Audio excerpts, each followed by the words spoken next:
सध्या सर्वत्र लाडकी बहीण योजनेची चर्चा सुरू आहे। त्याचाच पुढचा अंक म्हणजे मुख्यमंत्र्यांनी लाडक्या बहिणींच्या घरी भेटी दिलेल्या आहेत। योजनेतील लाभार्थी महिलांच्या भेटी घेऊन त्यांच्याशी मुख्यमंत्र्यांनी चर्चा केली आहे। हा कुटुंब भेट उपक्रम आता राज्यभर राबवला जाणार आहे। नेमका हा उपक्रम काय आहे बघूया।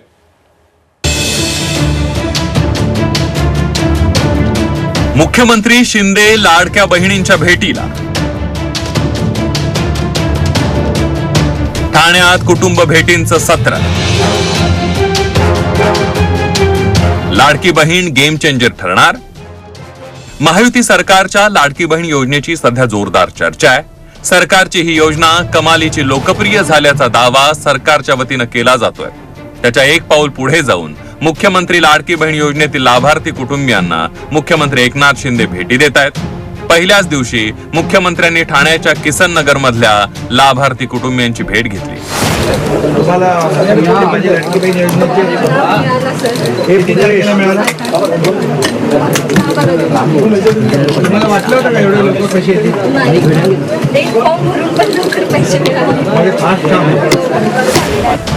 मुख्यमंत्री शिंदेंनी या महिलांसोबत चर्चा केली।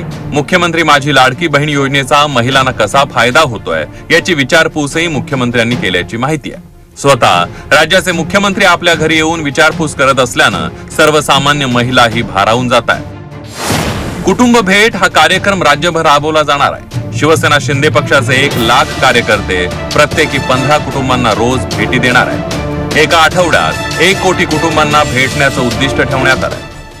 मुख्यमंत्र्यांनी स्वतः ठाण्यातील 15 कुटुंबांना भेट दिली आहे। याच्या मागचा उद्देश एवढाच आहे की या योजनेचा लाभ आमच्या बहिणींना मिळालाय का, मिळाला नसेल तर ते कसा मिळाला पाहिजे त्याचं मार्गदर्शन करणे आणि जे वंचित आहे त्यांना 30 सप्टेंबरपर्यंत आम्ही मुदतवाढ केलेली आहे। आणि त्याचबरोबर इतर ज्या योजना आहेत, मुख्यमंत्री अन्नपूर्णा योजना जी आहे, 3 गॅस सिलेंडर मोफत मिळणार आहेत आमच्या सर्व बहिणींना। महायुती सरकारच्या लाडकी बहीण योजनेच्या घोषणेनंतर राज्यभरातील महिलांनी मोठ्या संख्येने यासाठी नोंदणी केली। लाखोंच्या संख्येनं महिला जोडल्या गेल्याचा सरकारचा दावा आहे। राज्यभरातील महिलांकडून या योजनेचं स्वागत करण्यात आलं। बँकांसमोर गर्दी करून महिलांनी अर्ज भरले। मुख्यमंत्री माझी लाडकी बहीण योजनेला महिलांमधून उत्तम प्रतिसाद मिळतोय। त्यामुळे येत्या काळात ही योजना गेम चेंजर ठरणार का असा प्रश्न विचारला जातोय। विशाल वैद्य, झी 24 तास, ठाणे।